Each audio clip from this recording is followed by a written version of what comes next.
most often affects the brain's ability to effectively communicate and interact with others. Tonight, we'll introduce you to a mother who, through innovative techniques, is demystifying the condition and helping normal children understand what it's like to be autistic.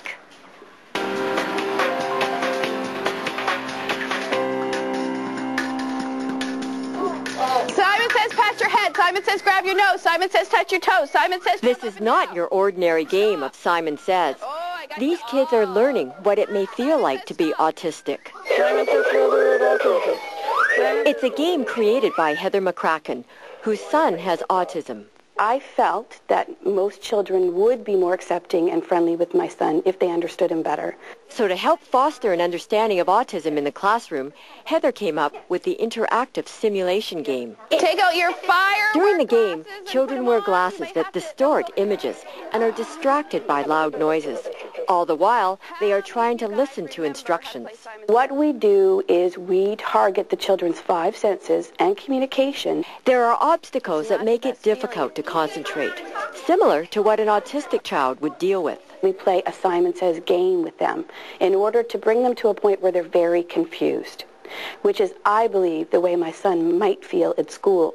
The kids then take part in a discussion to learn more about autism and how to interact with someone who is autistic. I thought it was just a game, but when they said it was like daily life for autism, people with autism, it's kind of shocking.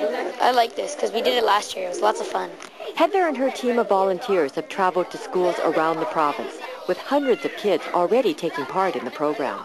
Generally, we find the children are really taking in the information. They're really processing it. They go back to their classrooms often, and there's a lot of discussion with their teachers often. And discussion is key to building awareness. We work on demystifying the unusual behaviors or communication styles of a child with autism. So what we do is we take what might look weird or scary, and we turn it into something that's really normal and acceptable.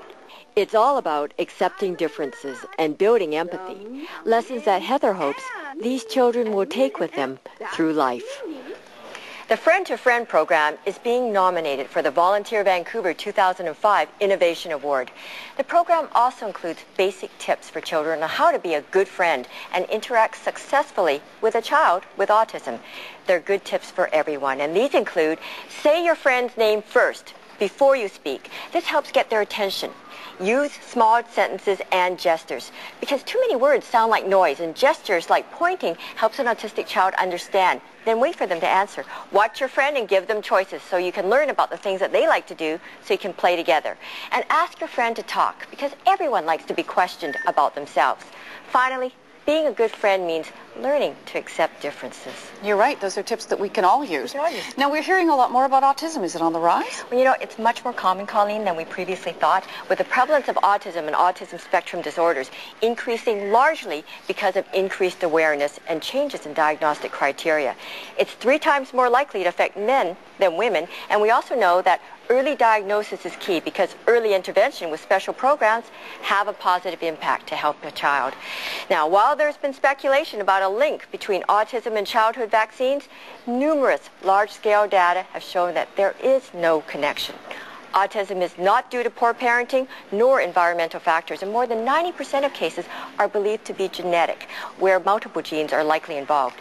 Research is now underway to pin down the genetic and biological causes, and there's also increasing awareness about how the condition affects siblings of autistic children, because we know that siblings of kids with any disability carry an extra burden of responsibility and worry for the future. How can people find out more about the Friend-to-Friend project? This is a great program, and to date, the Friend-to-Friend project has visited over 18,000 children and adults in communities throughout BC. There are presentations for preschool children up to age 14 and also for parents and professional groups. The Friend-to-Friend Social Learning Society is a non-profit charity. All services are provided by donation and staffed by volunteers. For more information or to schedule a presentation, visit their website at www.members.shaw.ca/friend-to-friend or call them at 604-671-4028. All right. Thanks very much, Doctor. In other health news, the Centers for Disease